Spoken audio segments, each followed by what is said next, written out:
Folake had prayed for years to conceive, fasting, night vigils. Tears soaked into her pillow for 7 straight years. People laughed.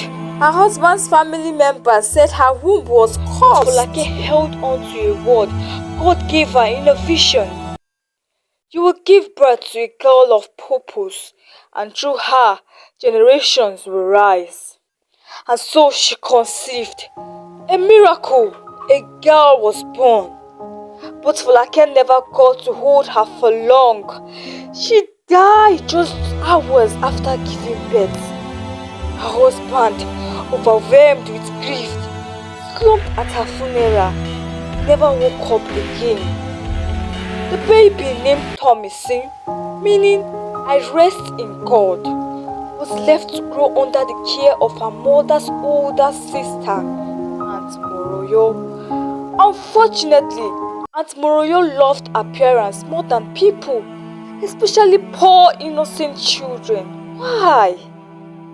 Tommy grew up washing plates the size of her body and dodging slaps like bullets. Her childhood was filled with insults, second-hand clothes, and prayers prayed under her breath while fetching water at 4 a.m. Still, deep in her heart, she believed there was more to life. She always had dreams, literal ones, where she was speaking to crowds, touching lives, and changing stories. But reality looked nothing like her dreams. At 24, she was working as a receptionist in a struggling salon, teaching kids online in the evenings, and doing laundry for an influencer on weekends. She was exhausted, broke, and barely hanging on. Everyone around her had the same advice. Tommy, are you not tired of this broke life? Just marry a rich man and rest. And then, as if God heard them, a rich man entered her life. Tunde, tall, smooth, fragrance like imported oil. He treated Tommy like gold. Dinner dates, spa days, new wigs, always spoiling her with money. Within months, her life changed. Her friends stopped mocking her. Even Auntie Moroyo started bragging about her in church. Tommy began planning a wedding, but 3 days before the wedding, while she was looking for a charger in DJ's drawer, she found a small blood-stained necklace and a black rope. Her heart dropped. At first she thought maybe he was in drama ministry. He wasn't. He was part of a cult, a dark one. When she confronted him, he smiled, disappeared. His tone changed. As he was about to strangle her, she managed to find her way out of his house, called off the wedding, and cut all ties. And just like that, her life fell apart again. Her salon job was taken. Her friends disappeared. Even Aunt Moroyo mocked her, calling her ungrateful soul. Broken and confused, Tommy went back to the only place that never failed her, the altar. She began fasting again, praying like her mother did. Tommy stared at the paper she found tucked into her Bible during Sunday Mass. You were not born to blend in. Destiny is haunting you. Her heart thumped. She looked around. No one seemed to notice. Aunt Bosse was busy fanning herself like she was trying to chase away demons. And the choir girls jingling at Brakayode's high notes. But Tommy, she was frozen. She wasn't even sure if this was a warning or a prophecy. Tommy had just finished fasting for 2 weeks, believing for a breakthrough. Lo and behold, she got a job in a luxurious jewelry store. She has been working there for months now. And then came the day she almost gave up her life.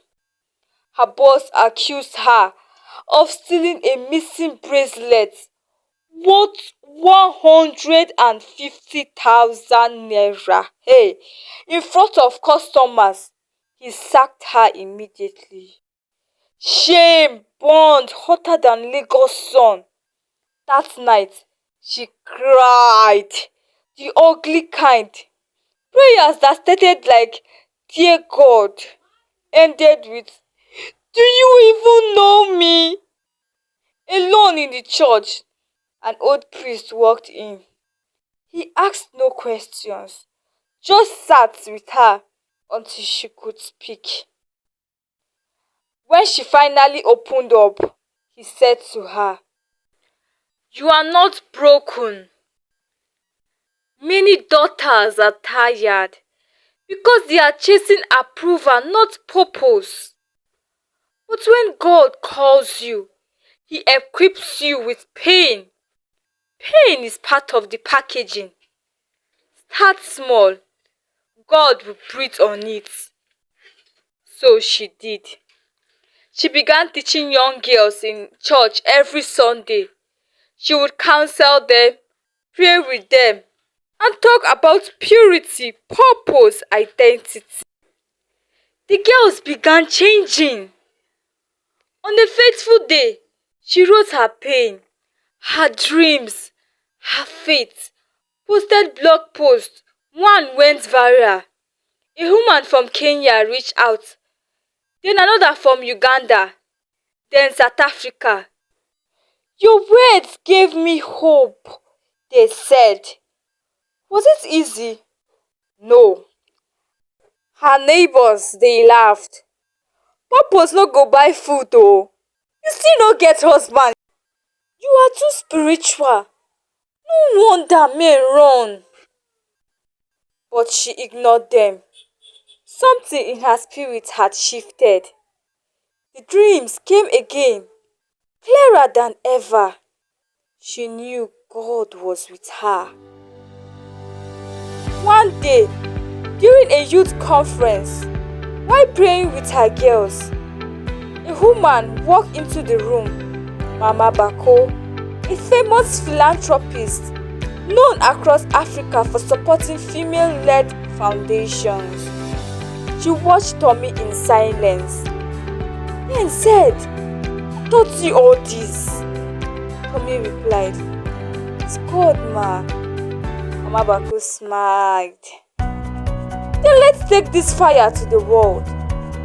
Breakthrough, rising with grace. Doors opened, not like fireworks, but like dawn." She was invited to speak at a panel, then a podcast. She got funding from the foundation in Sweden. Sweden of all places. She launched the Esther Room, a virtual mentorship space for African girls finding their voice, many of whom were broken like her. From there, doors opened, scholarships, travels, fundings. Tommy's mentorship program, the Esther Room, began spreading across Africa. And then, not because she was searching, she met him. At the supermarket, they both reached for some pack of yam flour and laughed. He was kind, a Christian, not flashy, but solid, steady and real. They became friends, then prayer partners, then more. Years after, they got married. Tommy walked down the aisle with him happily. Today, Tommy is working fully in her calling. She runs programs that rescue girls from abuse, speaks across nations. 2 years later, at her international summit in Kigali, she opened her notebook to speak and found another note, same red ink.